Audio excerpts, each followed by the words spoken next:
This episode is brought to you by Amazon Prime. There's nothing sweeter than baking cookies during the holidays. With Prime, I get all my ingredients delivered right to my door, fast and free, no last-minute store trips needed.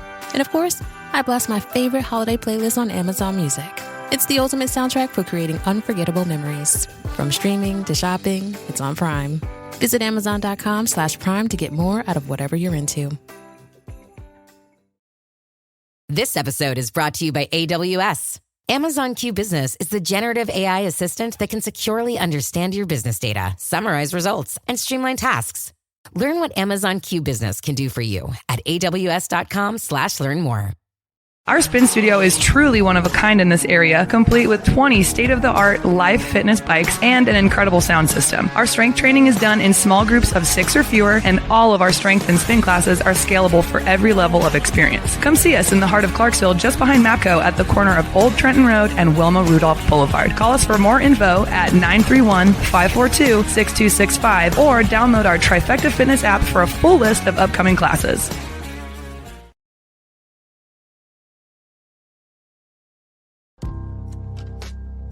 In October 2019, Arlington, Texas was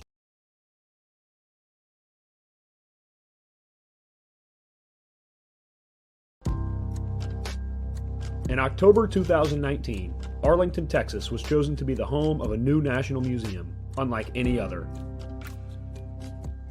The National Medal of Honor Museum will be a unique home of military history. The 100,000 square foot museum will house exhibits, archives, and artifacts relating to the 3,500 U.S. troops who have been awarded the medal, the nation's highest honor for valor in combat. The museum will have 31,000 square feet of galleries dedicated to U.S. troops who have received the award. The museum CEO, former Navy SEAL and NASA astronaut Chris Cassidy, said the museum will focus on education as much as preservation. The building will have 5 areas dedicated to Medal of Honor winners from the Army, Marine Corps, Navy, Air Force, and Coast Guard. The main gallery will be located in a central plaza under a 25,000 square foot slab of steel, which will appear to be suspended in midair. It will be supported by 5 pillars. Black Rifle Coffee is a corporate sponsor of the museum, as are the Dallas Cowboys. The museum's board also includes over a dozen major corporations and 6 Medal of Honor recipients, including David Bellavia, Patrick Brady, and Britt Slabinski. Army Staff Sergeant Bellavia was awarded the medal for clearing an entire house by himself on November 10, 2004, as a squad leader in support of Operation Phantom Fury in Fallujah, Iraq. He killed 4 enemy fighters and wounded a 5th in close quarters battle. Army Major General Brady flew and coordinated the evacuation of 51 seriously wounded men during a firefight in Vietnam in January 1968. Slabinski, a Navy SEAL chief and team leader, led a rescue team of SEALs during Operation Anaconda in Afghanistan in March 2002. Slabinski and his team flew to a mountaintop ambush site to rescue Petty Officer First Class Neil Roberts, who had fallen from the back of a helicopter. Slabinski led the team through almost constant combat against an entrenched Taliban force. Along with the board members, former presidents Jimmy Carter, Bill Clinton, George W. Bush, and Barack Obama serve as honorary directors. The museum is expected to open to the public in late 2024.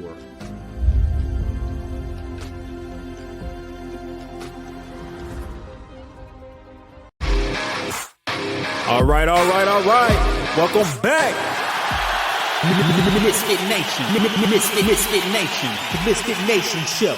We are a show founded by a veteran and hosted by 2 veterans and a military spouse. Our mission is to get people to tell their stories to the world. If you're an author, share your tips with the MisFitNation. If you're a musician or an actor, our audience need to know how they too can get into the business. Coaches, we love our coaches. Come on and share your tips with the MisFitNation to help them become better versions of themselves. If you are a corporate leader or an entrepreneur, come on and show how you did it and how hard you have fought for success. If you are a veteran, first responder, or Gold Star family, we would love to have you come on and share your story with the MisFitNation. We always have time for you. If you're feeling down, alone, or starting to see the darkness, stop. Think about those who are around you. You are not alone. You will be missed. If you feel like your problems will be a burden to those in your inner circle or feel embarrassed, dial 988. If you are a veteran, take option 1. We need you to keep pushing forward. Don't make a permanent solution to a temporary problem. If you are a new listener, welcome to the MisFitNation Show. Be sure to subscribe to our show on your favorite podcast app. Also on our YouTube channel at @_MisFitNation. Subscribe and click the bell to keep you up to date on our latest episodes and all of our news. You can also find us on Heroes Media Group and About Face Radio. Now, let's get to the show!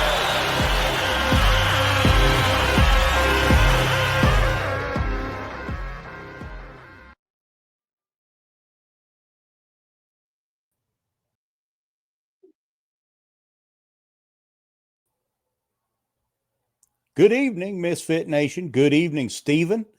Good evening. I was playing with buttons. I was like losing us for a second there. Welcome to the Thursday show, everybody. Welcome. As you can see, it's the Tuesday crew, but it's the Thursday show. Hey, and welcome. Howdy, Tyler. Glad to see you checked in this evening.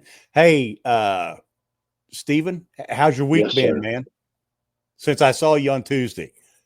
And it's been good, an extra cut on my arm from working, but it's all good. It's what you do when you play with cars. You get cut. Otherwise, life is life. How was Mr. LaMonica when you hung out with him today? Oh, he was good. Richard had to talk to his siblings into actually fixing his driveway. So the guys were there building a wall on the side so it stopped collapsing and getting work done. So and little by little, we're straightening out the house and making sure everything's good. All right. 84, he can't do it himself. Hey, I completely understand. My week's been pretty good. Going to wind it down tomorrow. Got one more day. I got to go into the office, and then it's got more chickens to kill this weekend. Hey, let's talk a little bit about Adam Peters. He's a U.S. Army veteran. And his story is a story of transformation. Post-military service, he had some deep struggles, gained a bunch of weight, hopelessness, and he had a life-changing ceremony. And it just kind of got him started on a new mission. And now he's the founder of the Strategic Veteran. And he's dedicated to helping veterans strive through entrepreneurship, holistic healing, and building meaningful connections. And we are going to just go ahead and pop him in here, and we're going to get this thing started. Hello, Adam. Hello, Adam. How you boys doing? We're doing great. We're doing great. I gave a little bit of your bio about kind of what you're doing now. Why don't you just kind of start off and start wherever you want to and bring us to how we got here today? Well, yeah, man. So born and raised in Southern Indiana. We talked about that offline, Posey County. Graduated from North Posey Senior High School. Knew college wasn't the way for me. Knew there was something more to the world than Indiana and wanted to see it. So the Army it was, man. A month to the day after I graduated, there I was, Fort Benning, 30th AG, ready to go, be an infantryman. Yay. Would spend the next roughly 12 and a half, almost 13 years, pretty much every other year deployed. So I did 3 to Iraq, 1 to Afghanistan. After the Afghanistan deployment, had a couple of shoulder surgeries, told me I couldn't be an infantryman anymore, and med boarded me out. So I was medically retired in November of 2015. The first 4 years were pretty easy because I did kind of what the ACAP program at the time told you to do. Learn how to write a resume, take advantage of your GI Bill, find a corporate job, and good luck. And after I ran out of GI Bill and voc rehab money, that's when things really started to get rough because I don't like working for other people, man. I just really, not only that, but I went to flight school, so I'm a licensed commercial pilot. That was the first half of my degree. So I got an AST in literally professional pilot, but flying I thought was my dream. It turns out it's not just fly point A to point B. It's spent about 2 years after flight school of instructing or trying to get a competitive low time job. If you're going to go the instructor route, that means you're going to just go fly circles in a box in the sky, do the same thing day in and day out for 18 months to 2 years to pay your dues to get the hours that Congress says you need to be able to fly for the airlines. And I wasn't interested in that, man. It's no fun being in a tiny little airplane shoulder to shoulder with somebody else, because I'm a giant, essentially. and so I decided to kind of walk away from that to pursue the bachelor's degree, because I kind of wanted a career in aviation. I thought that would be a welcome break after, flying through flight school pretty quick. And I did. I went and got a bachelor's degree from the Evergreen State College in business and psychology. It's kind of a choose your own adventure college.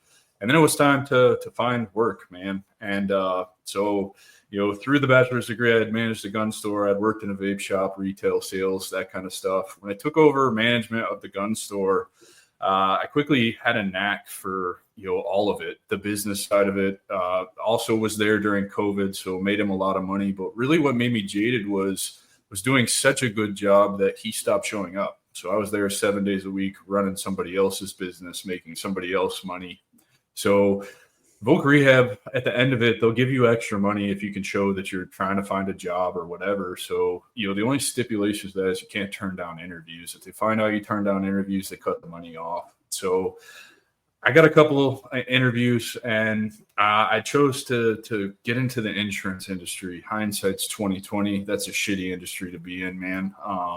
Particularly the way I started knocking doors, selling final expense to seniors, and they didn't tell me anything about what I needed to know. They just sold it to me as it's a really lucrative profession. And I can't argue that it is really lucrative, but there's some caveats to that. And, the way they pay commissions, what chargebacks are, how to follow up with a book of business, save people from, coming off your book. And basically went broke doing that because of chargebacks.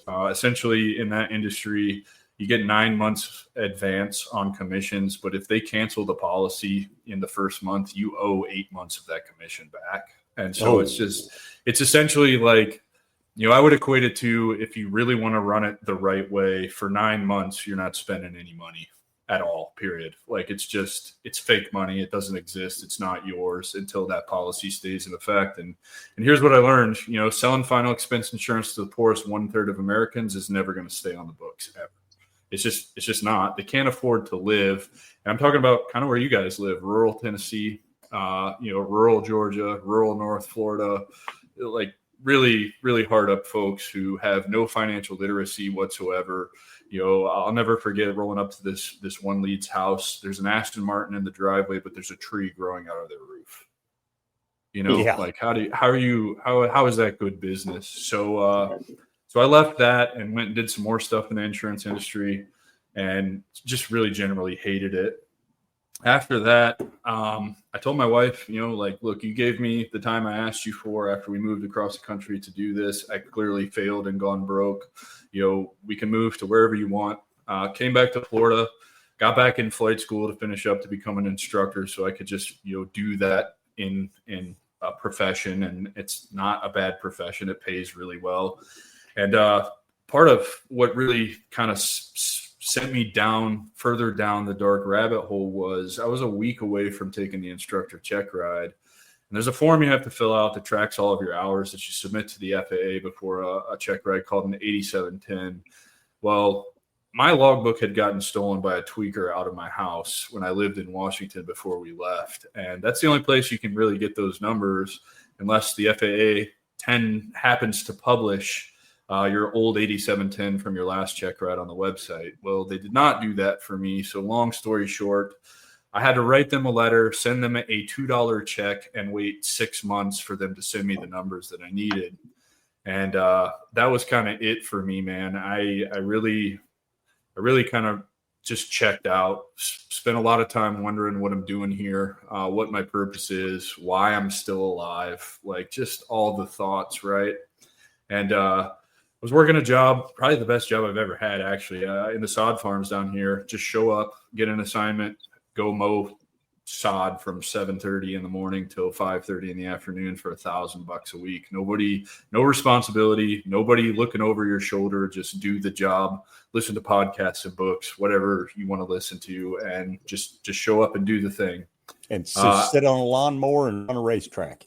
Yeah, man. And I'm like a weirdo. I enjoy mowing grass. Like, it's just one of my things. So it was kind of the perfect job for me. Just easy, mind numbing. Gave me a chance to really, I don't know, just be introduced to different things. I listened to a lot of podcasts. I listened to, I think that year, that in that 6-month period, I listened to like over 80 books, varying from, military thriller fiction to, business, self-help, anything, you name it, I was consuming it. The biggest problem I had was like, what book am I going to listen to today? Because you could finish a book in a day. I got the numbers back from the FAA, and I was set to finish the week-long training on that following Monday. But that weekend, I had gone to my dad's to change out the bars on my Harley. And as we were finishing up putting the front fairing back on the Harley, I tore my left bicep tendon. Well, when you're training to become an instructor, you sit in the right seat and you work the throttle with your left arm. Well, I couldn't do anything with my left arm, so that really just ended everything for me. I really fell into pretty much the worst of it, and just kind of continued after surgery to just be lazy, checked out, no motivation to do anything. And I came across, while I was in the sod farm, the Sean Ryan show, and I heard him talk about his psychedelic journey, particularly when he does the episode where he talks about that with his wife. And I noticed all the changes, and I knew I had to start pursuing that, because for me, I'd looked around at all my buddies who had gotten out, that I had gone to war with. They're pilled out of their mind from the VA, and they're still trying to kill themselves. So like, that's definitely not a route I want to go. They're just zombies drooling on themselves with the same thoughts and feelings that I'm having. So that's really not going to help. And I really thought that Ibogaine and 5-MeO-DMT would cure me. And come to find out, I would get even more frustrated looking for different programs like what Sean Ryan leveraged to go do his thing. I found out real quick that they really only cater to special operations forces, and they don't cater to the conventional forces like I was. Yeah. And so, that sends me even further down that hole and just makes me even more hopeless. And by the grace of God or the universe or whatever, you guys believe in, or everybody listening, Heroic Hearts actually reached out. I apparently filled out an application and they accepted me, and I had a date to go to Peru in a journey that would change the entire course of my life and who I am as a person, and just make my life infinitely better, man. So can you talk about that? I mean, what did you, I mean, I don't want to talk about, your inner, what went on, but, you want the Cliff Notes version. I got you. Yeah. Give me the Cliff Notes version. Yes. So July 2nd through the 7th of 2023 was my retreat. I left the day before. All expenses paid, right? So get on a plane here in Orlando, fly to Lima, Peru, from Lima, Peru, change planes and get to Tarapoto, Peru. Get picked up by, actually they give you instructions on how to get from the airport in Tarapoto, which is the tiniest airport I've ever seen, on the little rickshaws to the hotel that you're going to stay at and get checked in. From there, you wait a day or two, and then they come pick you up to take you to the retreat, and you cross the bridge to this really sacred space in the high jungle. And it's one of the most amazing places I've ever been. But the Cliff Notes is, I promised myself two things when I went there: that I would participate in everything, and that I would keep an open mind, because my state of mind at the time was probably like everybody else. When you talk to them about plant medicine today, they think you're a hippie, they think you're woo-woo, they think it's crazy. It's very out there. And I was having the same thoughts and feelings.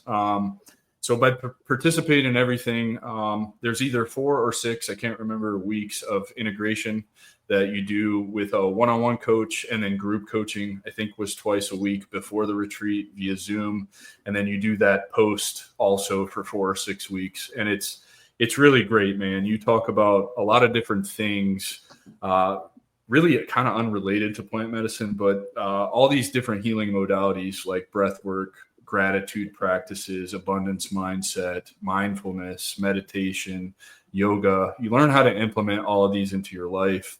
And before the experience, I was pretty apprehensive to adopt any of those things. I was like everybody else, I think this is fucking stupid, or, like this can't work. Like, how can just being grateful for things change your mindset?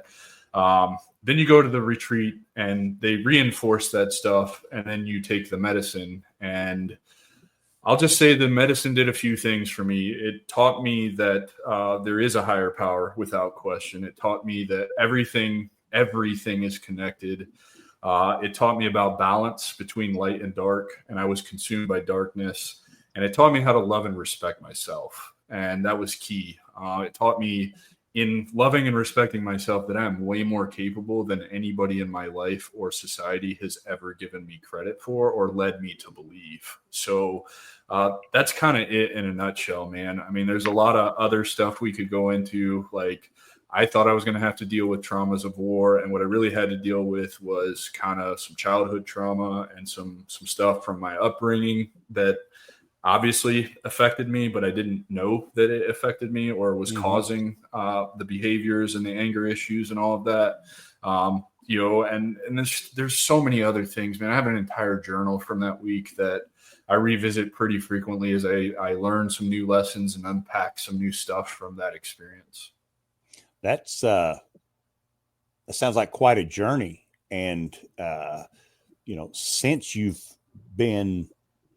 since you've had that journey, now you've started helping other veterans and sharing and just trying to help out other people get out of that darkness. And that's one of the main focuses of our show here is to help people shed that darkness. Poof, he's gone. Yeah. I love that connection. Well, hopefully he gets popped back in here pretty soon. He had a real interesting story. So everybody out there is right now, remember to like and share and subscribe. And if you're listening on the recorded show, please like and subscribe, and welcome to the show. There we go. Welcome back. Sorry, I have no idea what happened. Just spinny little circles, and I was like, I've got internet connection. What happened here? Were you a magician in a former life? No, I was not. Maybe there's a good possibility it could have been. I don't know. He was deep in conversation, and he went, poof, I'm gone. I know. What was your last question, Jake? I said I want you to talk about the strategic veteran. Yeah. So through my ayahuasca experience, like kind of the lesson I learned was I was consumed by darkness, and in that darkness, it manifested as anger. And kind of the lesson I learned was like, we all have a purpose here. And I think my purpose is to help others and share the knowledge that I've learned. So, after I came back from that experience, a lot of changes happened in my life. I started really getting more physically active, paying more attention to the things that I was eating, instituting the gratitude practices and the meditation and the mindfulness and the yoga and the breath work and the grounding and all of that stuff. And I quickly started to realize, like, there's a lot of us that are struggling with all of these things in the veteran community, and we could all benefit from these things. And they're free. You don't need to take a trip to Peru and sit with medicine to get these tools. So I was challenged on November 5th of last year by one of my best friends in the world to, get on LinkedIn and post every single day and engage with 5 people who have content that interests you. So I had no idea what it was going to be about, what I was starting. I was just literally basically throwing shit at a wall and seeing what would stick. I think I started talking about personal branding and then moved to SEO.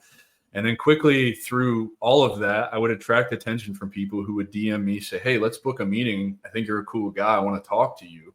And that would inform some more things that I could do. And so quickly kind of like, maybe I should be a leader in the veteran transition space, because transition is a big, big thing that we are lacking in resources, and just overall the transition is not good for us. And so, through more meetings and meeting with more people who are smarter than me or further along than I am, or whatever that looks like to you, I was challenged by a mentor to reach out to a creator in my area locally here that is further along than you, that you think you would benefit from. So I did that, and I reached out to him, asked him if he would meet me in person, so we could network. And he said yes. And so I went over to Orlando to Disney Springs on a Sunday afternoon, and I met with this guy. The first thing he said to me was like, I love what you're doing. I love that you're trying to figure out what to do in the veteran space and be, I hate this term, but like a thought leader or just a leader. He's like, but I see some issues. You're not the guy that's going to get his message across from behind a keyboard. Have you thought about starting a podcast? So I just listened, man. I took as many mental notes as I could because we were walking around Disney Springs and didn't really have a chance to write down notes. I came home and I got to work, man. I was like, I'm just going to launch a podcast. I'm going to commit to 52 weeks of doing that, 1 episode a week. Let me get some guests. I started thinking about like what would have helped me. And I know what would have helped me is I was always, fascinated by entrepreneurship, by internet money, back in late 2020, early 2021 with the pandemic. Everybody was talking about you can make $10,000 a month in the next 30 days. I'm a victim of all of those, YouTube gurus. I tried all that stuff from blogging to drop shipping to Amazon FBA to faceless videos on different platforms. And I quickly started, investing in myself. I thought buying their courses, and what I discovered was they're just getting you in a funnel and they're upselling you the next secret, but they never give you the secret. Well, so I started thinking like, okay, the path back to purpose, what are veterans missing when they get out? Well, they lose their identity and they lose their sense of purpose. And I was like, that's it. Like the podcast is about the path back to purpose being through entrepreneurship, because I honestly believe that all of the skills we learn in the military are high leverage skills that translate well into the business world, the corporate world as well. But I just don't want to be a wage slave. I want to work for myself and control my time. I can tell you where that comes from. That comes from working jobs where I have to use PTO to go on a VA appointment that I have no control over when it gets scheduled. And I just, I've been threatened to be fired at different jobs for having too many VA appointments. And I'm like, this is ridiculous. So I just kind of wanted to make my own way, and I didn't know what that looked like. And I know you can make money from a podcast. So I was like, let's just do this. Let's structure our finances in a way. Let's create valuable content and figure out a way to be the guy that I didn't have when I was transitioning out. So I started the podcast and, got on Facebook, looked for veteran entrepreneurs to come tell their story. And that was about 90 episodes ago. And I've only released 30, but I've got that many in the bank. And that has opened so many doors for me, because if you think of a podcast, it's a mini networking opportunity. It's a masterclass in whatever sector or vertical of entrepreneurship that the guest is in. I would quickly, pick up tips and tricks through the conversations that would help me move the business along. It's how I decided to start the Stronghold, which is my community for veterans. It's a member-driven community.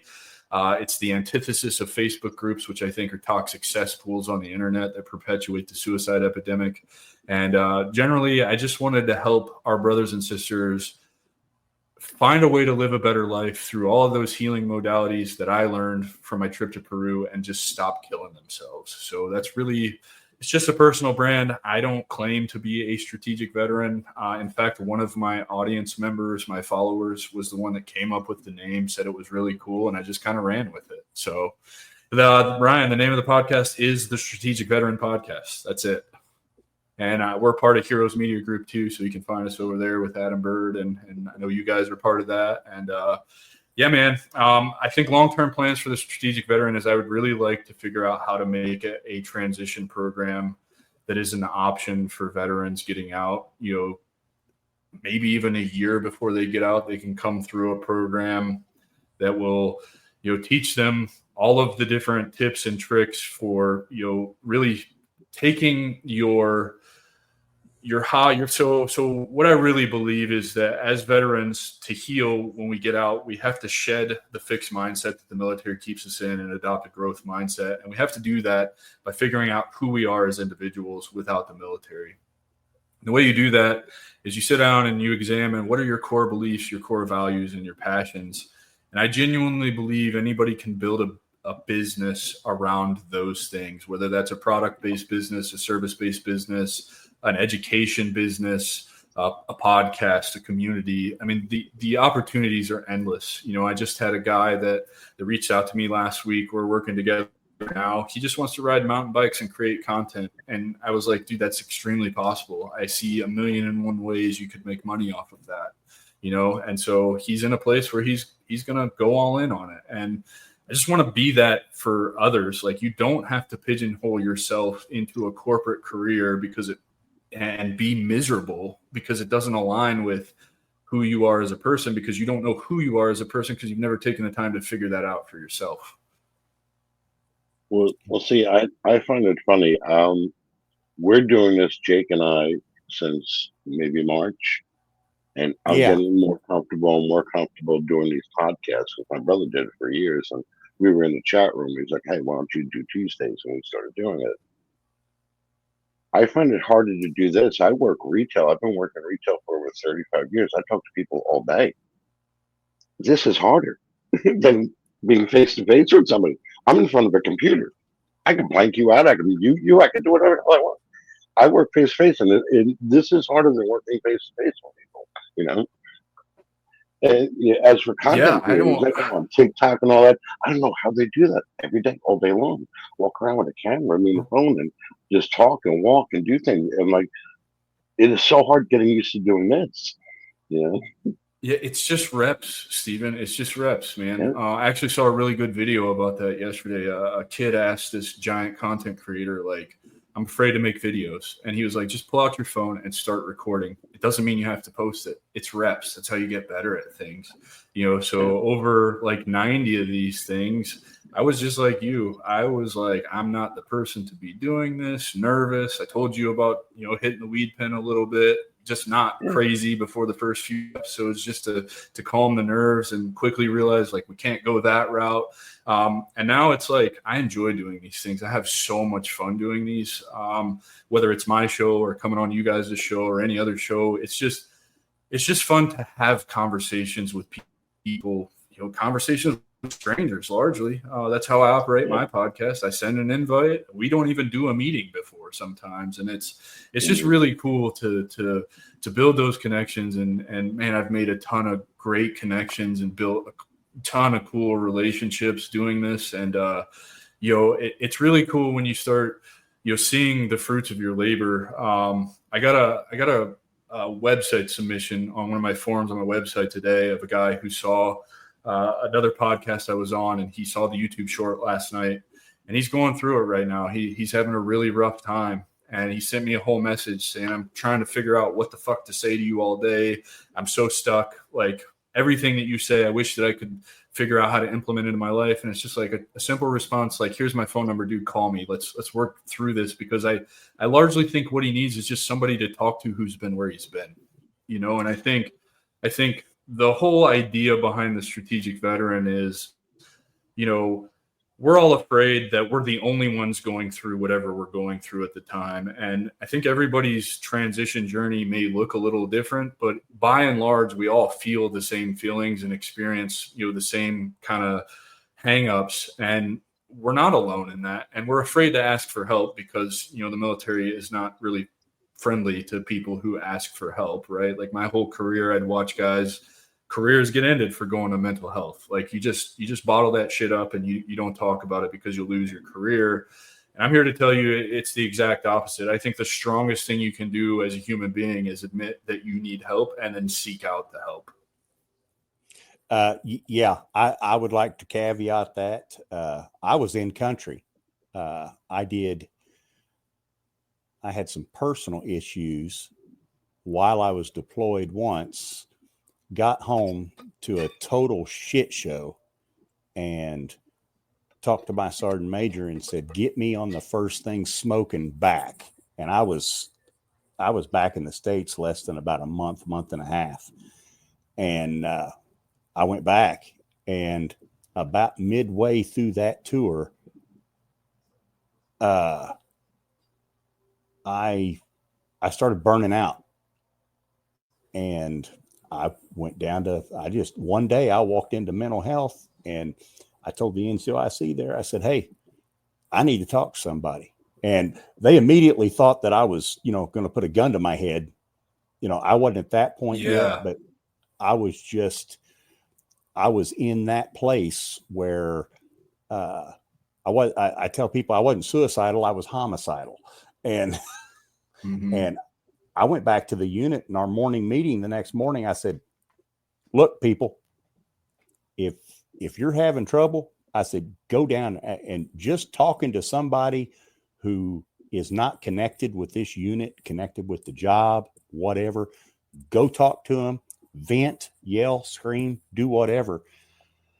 You'll feel better when you walk out of there. And I did. And rest of the tour went real good. I was. Yeah. And to add to that, I think that's why I do the podcast, because I really believe that we can heal through conversation. It could be conversation about nothing relevant whatsoever. You don't have to talk about what you're going through, but I think just the back and forth, right? Just talking to somebody else and the connection that you create is very healing. Yeah. Don't be pushing those radical views, man. Is that radical? We're supposed to be talking on a keyboard to one another. Nah, bro. I grew up in the late 80s and early 90s. There ain't no such thing as keyboards to talk to anybody. I remember writing research papers on a damn typewriter. Oh, I remember writing them by hand. So yes, you did that too. Yeah, of course. No, Jake was chiseling on a rock, but we won't go for that far back. Ooh, that's a low blow. That's a low blow. Dude, you're only 1 year younger than I am. So hey, we've all seen the difference in technology in a year, so it's not that unbelievable to think that you're probably chiseling away on some stone. Oh, hey, he's got my back. Probably not. But no, Yeah. I'm very sarcastic. So yeah, I think this here, if we had 100 people in this chat room, if we had the bandwidth right now to do that and brought 100 people in here and just people raise their hand, get to talk, hey, and, we reach one or two of them, jerk them out of that darkness, we've done our purpose for tonight. Yes, sir. And the second hardest part about doing this is my brother's ex-military, Jake's retired. I was never military. So we're talking to you. We're talking to this person, all military, and you're all telling this story. And I'm like, yeah, I work retail. I live in New Jersey. I don't know what the F you're talking about, but I'm here and I'm listening. Well, and I mean, Stephen, I even think that that's valuable, right? Because sometimes we all just want somebody to listen to us. I can think back to another guy that reached out to me. He got out, had a wonderful career, moved to their dream home in Texas and got the dream job, has no complaints with, how their life is going, but they're struggling to make friends because they're not from Texas. They just really figured out, like, let's go live here. And, I was like, man, I may not be the best person to help you because, like, where I'm at in my life, like, I'm not out looking to make friends. I'm out here trying to build something bigger than myself, to free myself and my time. And what I called him on a Saturday morning, and we talked for like an hour and a half. And really what it came to find, he just wanted somebody to listen, to validate that his feelings are there and, solve the problem. Like, hey, man, you've only been there for 60 days. It may take a little bit longer for you to make friends, and just the fact that I was somebody who can relate to him, because we as veterans with other veterans, we have that immediate visa power, not to be abused, but to be used for good. And so he just wanted somebody who could relate, who would understand, to listen. And I think being a sounding board is another role that I play, right? Like, not only having the podcast, but being willing to listen to your problems because I've been there. I've done that. I mean, everything that I do, I say it all the time on my posts on LinkedIn every day. My name's Adam Peters, and I'm here to be the guy I didn't have when I was transitioning. That's it. That's all I want to be. Amen. You know, just to help you out and help you make the mistakes that I made. Mm-hmm. I retired after 25 years, and you know, I figured, well, shoot, I've been doing this for 25 years. I know what I'm going to do. I got out, and it scared the ever living shit out of me. You know, now I'm going to have to go get a real job. Terrifying, isn't it? It is. Yeah. It is. And, you know, after you're through with your transition leave, you're like, hey, I ain't making no money right now, and I still hadn't found a job. So I go stupidly down to the unemployment office. Well, luckily, there was a retired sergeant first class working in the unemployment office, and she pulled me over to the side and she says, hey, she's like, we don't get this because we get a retirement check. And I'm like, oh, yeah, I never thought about that. And I said, I just need something because I said, I got a job coming in about 2 weeks. And she says, you can get a half a month of unemployment, and then that's it. And so I did that, got my job in that 2 weeks, and, you know, it was off to the races. But I want to touch a little bit on the gratitude. Let's do it. What do you want to know? No, I just, I want to tell you my story with gratitude. I wake up every morning thankful that I woke up because that is not guaranteed. And, you know, people, they want to concentrate on everything that's going bad in their life. Well, it's like, okay, well, hey, you woke up today. That's a plus. Do you have a roof or some kind of shelter over your head? Yes. Well, that's something to be thankful for. Do you still have both legs and both arms? Yes. And there's so much stuff to be thankful and grateful for in your life that if you concentrate on that, you ain't got nothing to bitch about. Nope. It's so true. I love that you say that, because for me, I wake up every day. The first thing, it's 5 things before my feet ever hit the floor that I'm grateful for. And they don't have to be big things. And you say them out loud, right? I'm grateful for the dogs. I'm grateful for my wife sleeping next to me. I'm grateful that I woke up today. I'm grateful that I have food on my table. And I'm grateful that I get up and go do what I do every single day. That's it. Oh, see, I know I just curse that I got to get in the shower and go to work. And God damn it.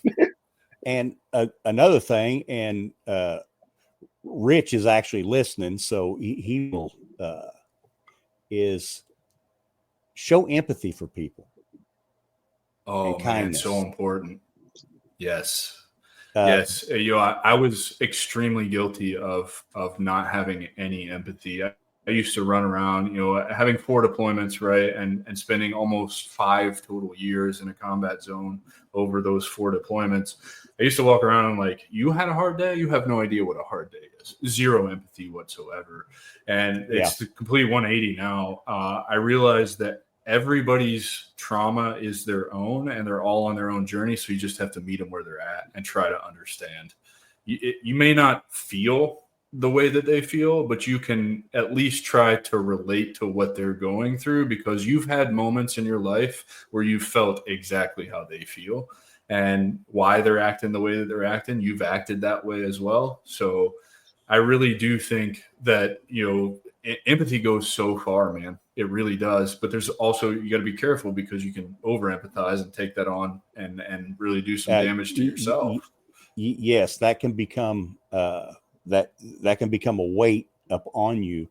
But my dad always told me, he said, nice begets nice. And, you know, just be nice to treat people like they're human. And I think I can sum this up for you in a little bit more powerful way. I believe that what you first comes back to you tenfold. So if I can put out love and empathy and kindness and knowledge, that will come back to me tenfold at some point. And I really think that, that's really kind of what I've experienced in the last year is the more I do, the more I put out there, the more that comes back around to me. And so if you want to put all the evil, dark bullshit out there, that's exactly what you're going to get. Yeah. I actually read that in a book somewhere, that what you do will come back on you tenfold. And yes, it does.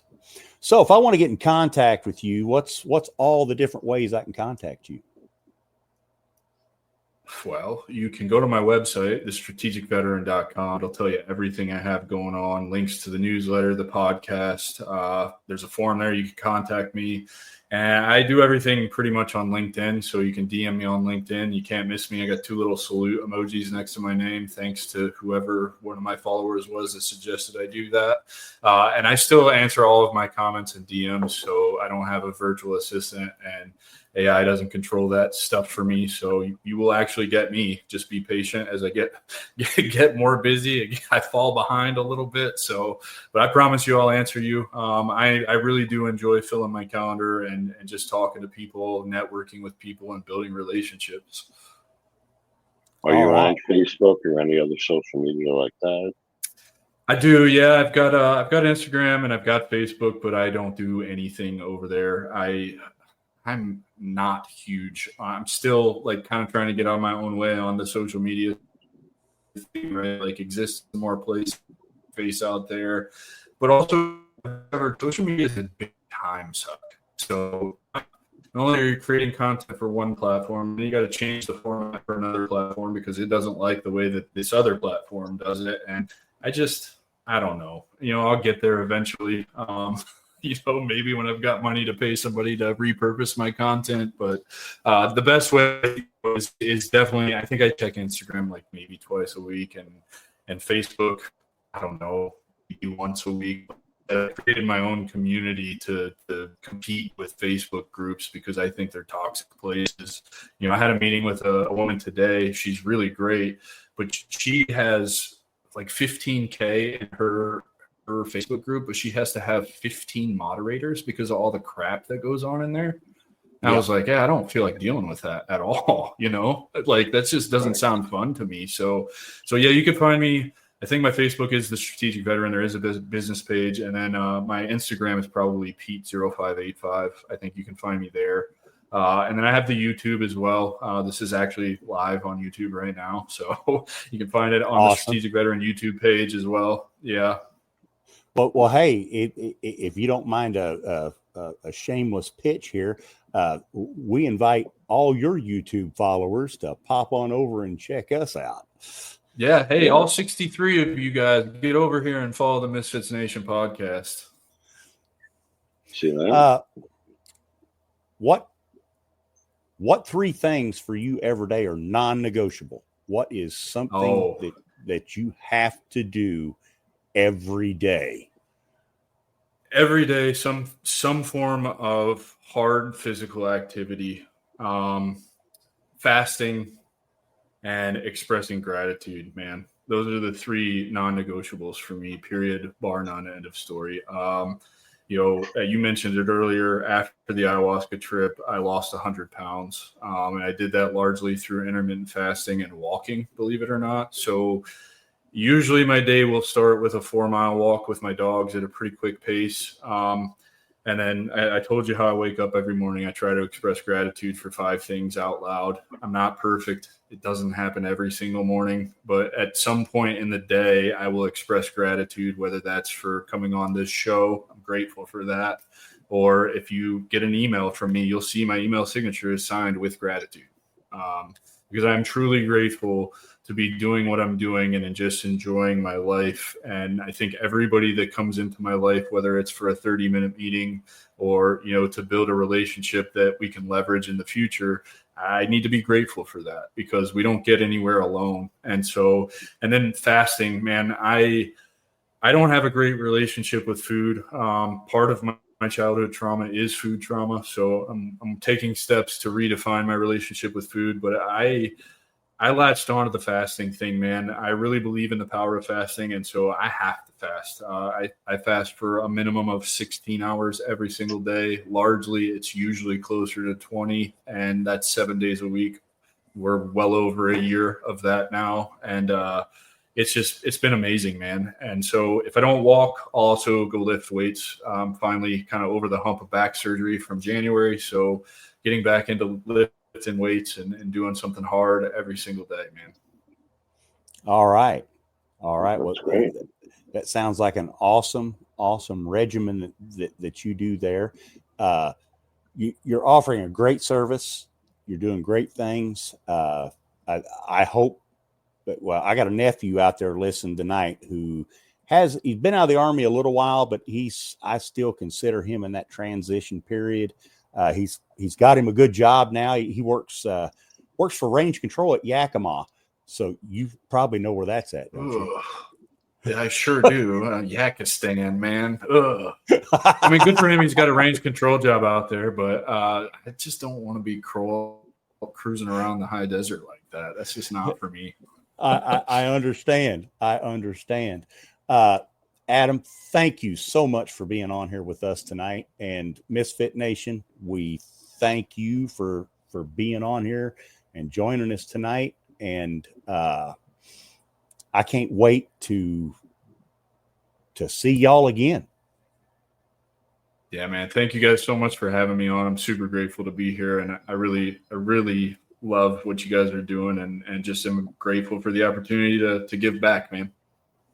Hey, and you ever want to do this again, give us a shout, and we can dive deeper into whatever.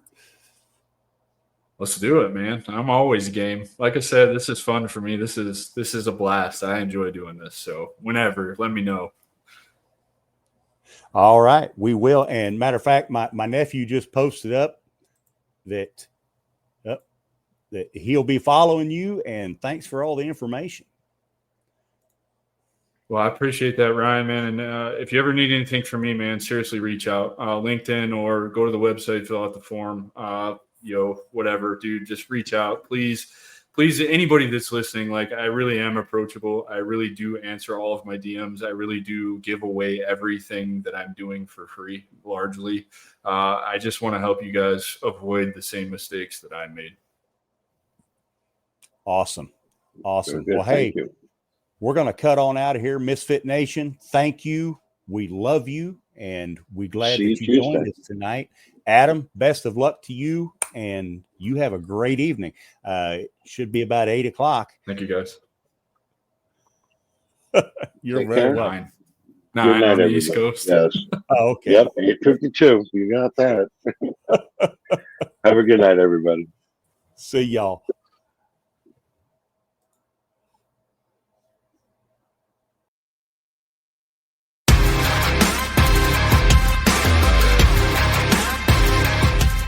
Thanks for checking us out and being a part of the MisFitNation show. Don't forget to visit our website at themisfitnation.com. That's themisfitnation.com. Check out all our past episodes and get some of the great MisFitNation gear for you and your family. As always, be humble, stay hungry, and keep hustling, because we are MisFitNation. MisFitNation.